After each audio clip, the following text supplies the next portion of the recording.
Break کے بعد دوبارہ حاضر ہیں اور اپنی گفتگو کو ڈاکٹر طاہر شمسی سے آگے بڑھاتے ہیں۔ ڈاکٹر صاحب تھیلیسیمیا کے بارے میں 80% اور 20% کا ذکر کر رہے تھے۔ جناب، بون میرو ٹرانسپلانٹ تھیلیسیمیا کے لیے جب کیا جائے اور 5 سال سے چھوٹی عمر میں کیا جائے تو جو نتائج ہیں جو آج سے 5 سال پہلے بمشکل 60-62% تھے پاکستان میں، ہمارے پچھلے 4 سالوں میں الحمدللہ یہ بڑھ کر 80% کو کراس کر رہے ہیں۔ یہ پلاسٹک انیمیا ایک ایسا مرض ہے جس میں ہڈی کا گودا سوکھ جاتا ہے، بلیڈنگ ہوتی ہے مریض کو، اور اگر یہ تشخیص کے 2-3 ہفتے کے اندر بون میرو ٹرانسپلانٹ ہو جائے تو 90% تک مریض جو ہیں وہ ریکور ہو جاتے ہیں، صحت یاب ہو جاتے ہیں۔ اس کے علاوہ بلڈ کینسر میں پرابلم ہے، بلڈ کینسر میں بھی تقریباً 50% مریض جو ہیں وہ ٹھیک ہو جاتے ہیں، باقی 50% میں بیماری پلٹ کے واپس آ سکتی ہے۔ تو یہ وہ مریض ہوتے ہیں جن کا کوئی اور علاج دستیاب نہیں ہوتا، یہ وہ مریض ہوتے ہیں اس کی مثال ایسی ہے ٹرانسپلانٹ کی کہ میں اور آپ ایک ریسکیو ٹیم میں ہیں، بیچ سمندر میں معلوم ہوتا ہے کہ بیچ سمندر میں ایک جہاز ڈوب گیا، 100 لوگ سوار تھے اس کے اندر، وہ ڈوب رہے ہیں، اندر جا چکے ہیں۔ اب یہ ریسکیو ٹیم ہماری دونوں افراد کی جا رہی ہے اور ان 100 ڈوبتے ہوئے لوگوں میں سے کچھ کو بچانے میں کامیاب ہوگی، تو چاہے وہ 20 ہوں چاہے 50 ہوں، ہماری ہر جان جو ہم بچا رہے ہیں وہ ہماری کامیابی تصور کی جائے گی۔ یہ نہیں کہا جائے گا یہ ٹیم گئے تھے ناکام ہو کے آ گئے۔ بالکل اسی طرح سے اس میں لیکن جو سب سے بڑا سوال پیدا ہوتا ہے وہ یہ ہوتا ہے کہ جو ہمارے یہاں کے جو بچے ہیں، جو ایلیٹ کلاس کے بچے ہیں، ان کے تو بارے میں کیونکہ وہ منتھلی یا ویکلی وزٹس کرتے ہیں اپنے ڈاکٹر کو تو ان کی ڈائگنوسس سامنے آ جاتی ہیں، لیکن وہ بچہ جو گاؤں میں دیہات میں کنویں کے اوپر کھیل رہا ہے، جس کے بعد پہننے کا کپڑا نہیں ہے، جس کے اوپر کھانے کو روٹی نہیں ہے، مکھی اس کی ناک پہ بیٹھی ہوئی ہے تو ہٹانے کا اس کو پتہ نہیں ہے، وہ کہاں سے جائے گا؟ وہ کہاں سے علاج کرائے گا؟ اس کو کون فنڈنگ کرے گا؟ دیکھیں، اس میں ہم یہ سمجھتے ہیں کہ اکاؤنٹیبلٹی، چیک سسٹم بہت ضروری ہے۔ ہمارے پاس اندرون سندھ سے بھی اور ملک کے مختلف حصوں سے بے شمار کالز آتی ہیں۔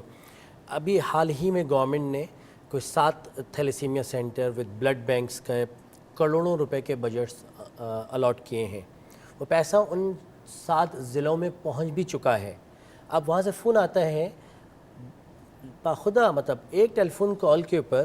وہ اپنا PC1 PC2 سب بنا رہے ہیں۔ ہاں ڈاکٹر صاحب، تو یہ جو 32 کروڑ والی مشین ہے یہ لے لوں، اور یہ اس کا کیا نام ہے، یہ جو 12 لاکھ والی ہے، اچھا 32 لاکھ والی لے لوں، 32 کروڑ نہیں، 32 لاکھ والی، 32 لاکھ والی لے لوں، 12 لاکھ۔ ان کو نام لینا نہیں آتا مشین کا، نہیں وہ جو چلاتے ہیں، جو گول گول گھماتے ہیں جس میں خون کو، وہ 12 لاکھ والی ہے، وہ ضروری ہے، اچھا وہ بھی لے لوں۔ ان کا PC1 ایک کال کے اوپر 10 منٹ میں تیار ہو گیا۔ کیا کوئی اوپر پوچھنے والا ہے کہ ہم نے تمہیں کروڑوں روپے دیے ہیں، یا ان کو جو کروڑوں روپے دیے جا رہے ہیں اس کے اوپر ملک میں وہ لوگ ڈاکٹر طاہر کی طرح کے اور بے شمار ہمارے قابل ڈاکٹرز جن کو ایک کمیٹی بنائی جائے جو اکاؤنٹیبلٹی کریں، جو چیک کریں یہ کروڑوں روپیہ جا رہا ہے، اس کے اوپر کیا ٹینڈر دیا جا رہا ہے، کن کمپنیوں سے دیا جا رہا ہے۔ آپ کے علم میں بھی ہے کہ مشینوں کو دانستگی میں جان بوجھ کے خراب کر دیا جاتا ہے تاکہ نئی مشین آئے گی اس پہ نیا کمیشن بنے گا۔ ڈاکٹر انصاری، اس کو چیک کہاں سے کریں گے؟ فنڈنگ جو دے رہا ہے جناب، یا جو فرض کیے، میں تو ایک لے مین ہوں، مجھے ایک صاحب کہتے ہیں کہ جی فی سبیل اللہ میرے پاس اتنا پیسہ میں آپ کو دے رہا ہوں، آپ یہ کریں، تو میں فی سبیل اللہ جو دے رہا ہوں وہ اللہ کے نام پہ تو اس نے دے دیا ہے، لیکن جو میں لے رہا ہوں وہ سبیل اللہ نہیں لے رہا ہوں، وہ حزم من فضل ربی لے رہا ہوں، کیونکہ اس میں میرا اپنا کمیشن ہے۔ جناب، کرپشن کی کوئی خالی پولیس یا کچہری نہیں ہے، کرپشن تو ہر ایک ضمیر فروش جو بھی ہے وہ کرپشن کر رہا ہے، چاہے وہ معاشی طور پہ کر رہا ہو، چاہے وہ اخلاقی طور پہ کر رہا ہو، چاہے وہ ذہنی طور پہ کر رہا ہو، کرپشن تو اپنی جگہ ہے، لیکن ان کو کاؤنٹر چیک کون کرے گا؟ پھر وہی بات ہنس کے آ جائے گی، PMDC نہیں جی،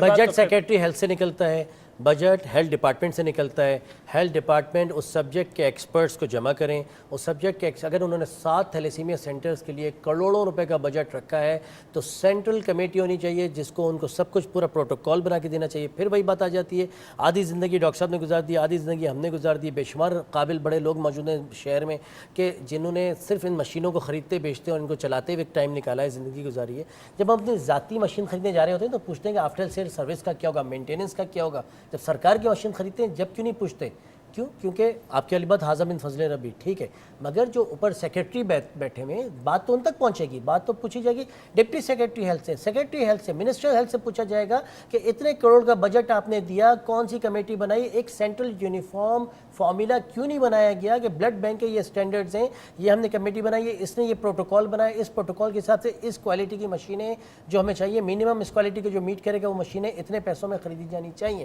پھر ان کی مینٹیننس، ان کی آفٹر سیل سروس پہ بات ہونی چاہیے۔ جب اپنی ذاتی کوئی چیز خریدنے جاتا ہوں تو یہ سوال کرتا ہوں، اور یہ سوال بھی وہ سینٹرل کمیٹی کرے گی جس کا حصہ سیکرٹری صاحب کو بھی ہونا چاہیے، چیف سیکرٹری صاحب کو بھی ہونا چاہیے، سیکرٹری ہیلتھ صاحب کو بھی ہونا چاہیے، اور جو بھی سرکار اور غیر سرکاری وہ لوگ جنہوں نے بے شمار کام کیا ہوا اس فیلڈ میں ان کو شامل کرنا چاہیے، اور آپ کے ہیلتھ کرائم کے لوگوں کو شامل کرنا چاہیے تاکہ آپ لوگ چیک کریں واچ ڈاگ کے طور پہ کہ کہاں کیا ہو رہا ہے، کیسے ہو رہا ہے۔ دیکھیے ڈاکٹر صاحب، جو اس وقت جیسے آرگن ٹرانسپلانٹس کی ہم بات کرتے ہیں،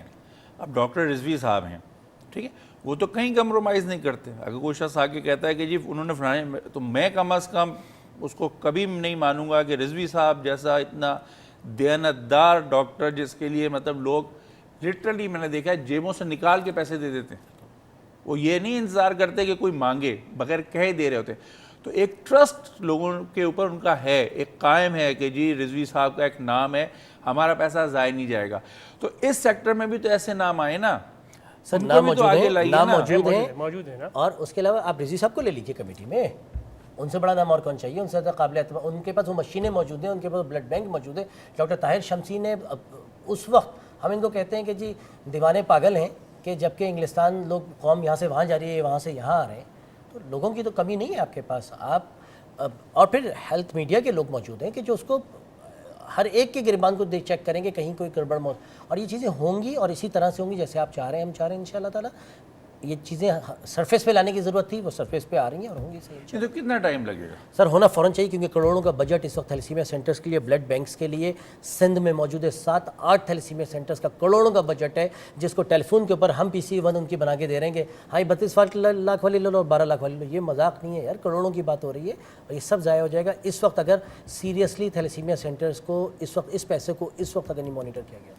نہیں تو اس میں تو میرے خیال میں چیف منسٹر صاحب کو پرسنلی اگر وہی پروگرام دیکھ رہے ہیں تو انہیں اس پہ ایکشن لینا چاہیے اور صاحب اقتدار سے پوچھنا چاہیے جن کو فنڈز ریلیز کیے جا چکے ہیں۔ دیکھیے 2 ماڈل موجود ہیں آپ کے پاس انٹیریئر سندھ میں، وہاں پہ چیز کیا ہے کہ جو اس ماڈل کو چلانے والا دیانتدار آدمی ہے، تھیلیسیمیا کے حساب سے بدین کا جو شہر ہے، ضلع جو ہے، وہاں پہ ایک پاگل آدمی ہے، پاگل ڈاکٹر کہوں گا اس کا میں، دیوانوں کی طرح سے اس نے اپنی زندگی کا مشن بنا لیا ہے کہ اس کے وہ مجھ سے، آپ سے، میرے جیسے لوگوں کا پیر پڑ جاتا ہے کہ میرے جو بچے وہاں پہ جو علاج جن کا ہوتا ہے، یا جو ان ماؤں کو تھیلیسیمیا والے بچوں کی مائیں اگر ان کے یہاں پریگننسی ہوتی ہے تو پیر پڑ جاتا ہے کہ ان کا ٹیسٹ کر کے دعا میں یہ دیکھ کے بتا دو کہ ان کے پیٹ میں تھیلیسیمیا والا بچہ پیدا نہیں ہو رہا۔ تو ایک اس نے ایک ماڈل بنا دیا کہ تھیلیسیمیا سینٹر کیسے بنایا اور چلایا جاتا ہے، سارا کا سارا گورنمنٹ سے پیسے لے کے بنایا اسے، کہیں سے کوئی پرائیویٹ سیکٹر انوالو نہیں ہے، غریب لوگ آتے ہیں جن کی آپ نے بات کی، free of charge. Free of charge. دوسری مثال نواب شاہ ہے۔ تیسری مثال گمبٹ، ایک چھوٹا سا تعلقہ ہاسپٹل، اس کا ایک دیوانہ MS آج سے 20 سال 25 سال پہلے اس آدمی نے اس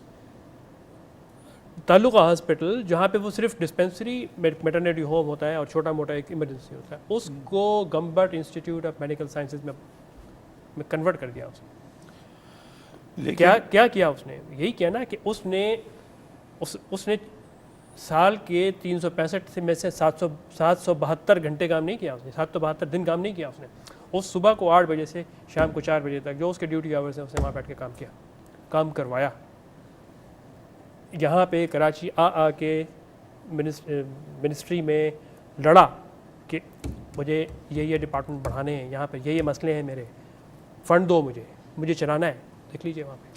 لیکن یہ تو 3 ہی دیوانے تھے نا، لوٹنے والے تو بہت سے دیوانے، دیکھیں کام کرنے والے دیوانے کم ہیں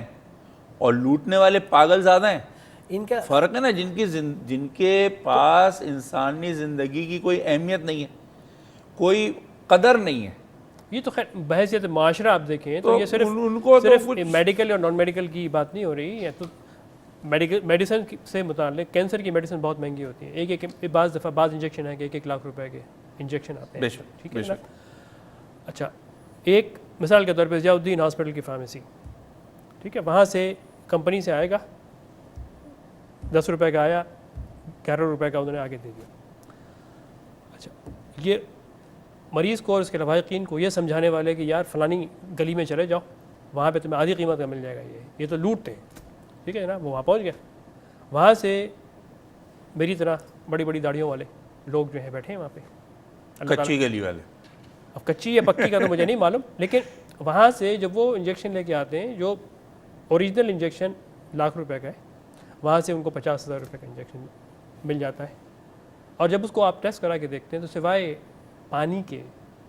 دوبارہ دہراؤں گا, سوائے پانی کے کچھ نہیں ہوتا اس کے اندر. ڈاکٹر صاحب